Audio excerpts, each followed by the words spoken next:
అధ్యక్ష, ఈ పెట్టుబడుల విషయాలకు వస్తే రకరకాల ఇన్ఫర్మేషన్ రకరకాల పాయింట్స్ ఆఫ్ టైంలో వస్తూ ఉన్నాయి అధ్యక్ష. ఉదాహరణకు ఎల్ఏక్యూ నంబర్ 2306 అధ్యక్ష, సెషన్ 7 అక్కడ 2014 నుంచి 15-16 వరకు ఎన్ని పెట్టుబడులు ఎంత మాటకు వచ్చిందంటే దాంట్లో ఇచ్చిన రిప్లైలో టోటల్గా 176 ఎంఓయూలు ఇంక్లూడింగ్ 35 ఎంఓయూలో ఫారిన్ కంట్రీస్ అని చెప్పి 175 యాజ్ ఆన్ 2015-16 అధ్యక్ష. ఇక్కడ చూసినట్లయితే ఒక్కొక్క సంవత్సరానికే వందలు చూపిస్తున్నారు అధ్యక్ష. ఇక్కడ ఇప్పుడు ఉదాహరణకు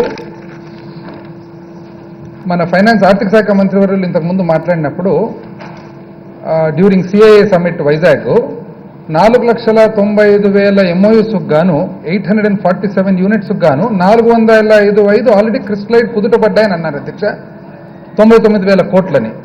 ఇది ఒకవేళ టాలీ చేసుకుంటే మన department of industrial policy and promotion, secretariat of industrial approvals, IM part B చూస్తే మొత్తం దేశానికంతా కలిసి 1,00,000 కోట్లు ఉంటే మనకు మాత్రమే 99 కోట్లు వచ్చిందని చెప్పి చూపిస్తా ఉన్నారు ఇక్కడ అధ్యక్ష. అదేవిధంగా ముఖ్యమంత్రి గారు రిపబ్లిక్ డే రోజు మాట్లాడుతూ ఆ రోజు ఏమన్నారంటే 2015-16 గాను 4,62,234 కోట్లు కమిట్మెంట్ అయిన ఎంఓయూస్ ద్వారా 328 ఎంఓయూస్ అయినాయి.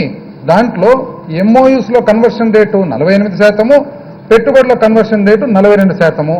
దానికి గాను మనకు 157 యూనిట్లు ఆల్రెడీ ఎంఓయూస్ చేసినాయి, అంటే క్రిస్టలైజ్ అయిపోయినాయి. 1,93,000 కోట్లు పెట్టుబడి కూడా వచ్చింది. 2,27,000 మంది ఎంప్లాయ్మెంట్ కూడా వచ్చింది. ఎంప్లాయ్మెంట్ విషయానికి వస్తే లేబర్ బ్యూరో వాళ్ళు ఇచ్చిన స్టాటిస్టిక్స్ చూస్తే 2015-16 గాను 2015 సంవత్సరానికి జనవరి నుంచి డిసెంబర్ వరకు చూస్తే 6 మేజర్ సెగ్మెంట్స్ అధ్యక్ష. అంటే మనము మెటల్స్ కానీ, ఆటోమొబైల్స్ కానీ, టెక్స్టైల్స్ కానీ, జెమ్స్ అండ్ జ్యువెలరీ కానీ మెయిన్ 6 డిపార్ట్మెంట్లు చూసినట్లయితే టోటల్ దేశానికంతా కలిసి 1,35,000 ఉద్యోగాలు ఈ సంవత్సరం వచ్చాయని లేబర్ బ్యూరో వాళ్ళ నోటిఫికేషన్ ద్వారా ఇస్తే ఇక్కడ మనము కేవలం ఆంధ్రప్రదేశ్లో మాత్రం 2,27,000 మంది 127 మంది ఒక సంవత్సరంలో వచ్చినట్లు, అంతకుముందు దాదాపు 2 లక్షల ఉద్యోగాలు, అంటే మన ఆర్థిక శాఖ మంత్రి వాళ్ళు చెప్పినట్లుగా 2 లక్షల ఉద్యోగాలు ఒక సంవత్సరం వచ్చినట్లు. దాని తర్వాత వైజాగ్ లేటెస్ట్ సమిట్ అధ్యక్ష 10 లక్షల చిల్లర పెట్టుబడులు వచ్చినట్లు.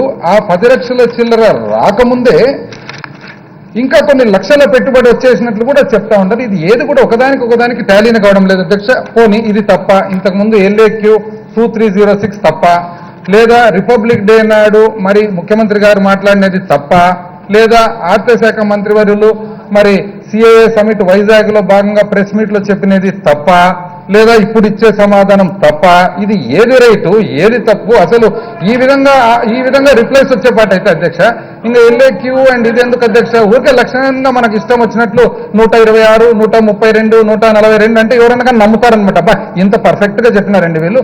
ఉద్యోగాలు కూడా అధ్యక్ష 2,60,000 ఇట్లా 232 ఎట్లా అధ్యక్ష ఇది? దీనికి ఏదైనా ఒక క్లారిటీ అధ్యక్ష. ఎందుకంటే 42%, 48% స్ట్రైక్ రేట్ ఎక్కడి నుంచి వస్తుంది అధ్యక్ష? ప్రపంచ వ్యాప్తంగా 10% స్ట్రైక్ రేట్ వచ్చిందంటే చాలా గొప్ప విషయము. 48%, 42% ఇటువంటివి ఇస్తూ మాకు అర్థమైనది అయితే ఒకటే, కేవలము మనము నిరుద్యోగ భృతి అనే అంశం మీద ఎలక్షన్కు పోయినాము. ఆ రోజు నిరుద్యోగ భృతి 3 సంవత్సరాలైనా ఇంతవరకు ఏమాత్రం గ్రౌండ్ కాలేదు. కాబట్టి ఈ రోజు యువత, ఆంధ్ర రాష్ట్రానికి సంబంధించిన యువతకంతా కూడా ఉద్యోగాలు వచ్చేస్తున్నాయి, పెట్టుబడులు వచ్చేస్తున్నాయని చెప్పి ఒక అభూత కల్పన చూపిస్తా ఉన్నారు తప్ప దీంట్లో క్లారిటీ అనేది నాకు ఎక్కడ. ఎందుకంటే ఇవన్నీ కూడా రిటర్న్ అధ్యక్ష. ఏది కూడా నేను చెప్పినది కాదు. ప్రతి ఒక్కటి లేబర్ బ్యూరోది రిటర్నే, ఐఎమ్స్ రిటర్నే, మన ఎల్ఏక్యూలో మీరిచ్చిన సమాధానమే, ఇది రిపబ్లిక్ డే నాడు అండ్ అదర్వైజ్ ఆర్థిక శాఖ మంత్రి వాళ్ళు ముఖ్యమంత్రి గారు ఇచ్చిన సమాధానమే. దీంట్లో ఏది కూడా నా సొంత ఫిగర్ అయితే ఒక్కటి కూడా లేదు అధ్యక్ష. ఏదైనా కానీ దీంట్లో క్లారిటీ అధ్యక్ష. ఏదో ఒకటి అందరు కలిసి ఆలోచించుకొని ఒక్క ఫిగర్ చెప్పమండి అధ్యక్ష. అంతే, 2, 3 ఫిగర్లు కాకుండా. అధ్యక్ష అడగండి. అర్ధగంట మాట్లాడారు కదా, మాకు 5 నిమిషాలను ఇవ్వండి. ఇప్పుడు క్వశ్చన్ మాది అధ్యక్ష. ఎప్పుడు కూడా లెజిస్లేచర్ క్వశ్చన్ సేమ్ అధ్యక్ష. మీరు అధ్యక్ష ఇప్పుడు మాది ఎట్లుందంటే సింపుల్ క్వశ్చన్ అధ్యక్ష, very simple question. RTC bus Vijayawada నుంచి హైదరాబాద్కు ఎన్ని గంటలకు బయలుదేరుతుంది అంటే ఆర్టీసీ వ్యవస్థ గురించి, ఆర్టీసీ ఏ విధంగా రైల్వేస్ కంటే పెట్టిందో దాని గురించి మా సింపుల్ క్వశ్చన్ వచ్చేసి the details of investments that came to the state since June 2014 అది చెప్పమంటే చెప్పరు కదా అధ్యక్ష.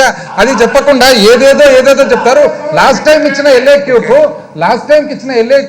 176 మాత్రమే వచ్చినాయి అంటే ఇప్పుడు మేము అడుగుతుండేది పెట్టుబడులు ఎన్ని వచ్చినాయి. MOUs గురించి ఎవరు అడగడం లేదు అధ్యక్ష. అది చెప్పాలి పెట్టుబడులు ఎన్ని వచ్చినాయని.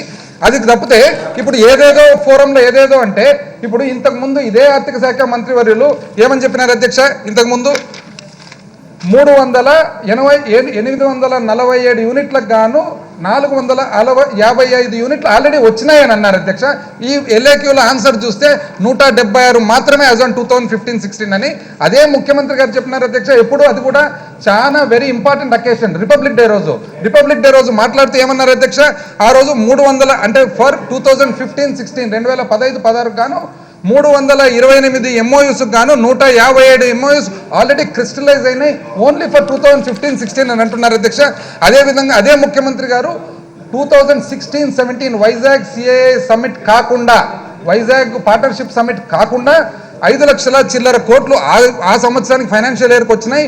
దాంట్లో 2,06,59 ఆల్రెడీ గ్రౌండ్ అవుతున్నాయని అన్నారు అధ్యక్ష. ఏంది అధ్యక్ష ముఖ్యమంత్రి గారు అండ్ ఆర్థిక శాఖ మంత్రి వర్యులు చెప్పే ప్రకారం దాదాపు 1000 యూనిట్లు ఈరోజు గ్రౌండ్ అయినట్లు, LAQలో సమాధానం ప్రకారం చూస్తే 176 యూనిట్లు మాత్రమే గ్రౌండ్ అయినట్లు. MOUs గురించి ఎవరు అడగడం లేదు అధ్యక్ష. ద క్వశ్చన్ ఇస్ అదే అధ్యక్ష. Question is the details of investments that came to the state since June 2014. We're asking about that, we're not asking about Davos or అక్కడ కారపూడి అన్నం తింటామా సాంబార్ అన్నం అడగడం లేదు అధ్యక్ష. మేము we're simply asking only about what are the Gautam Reddy గారు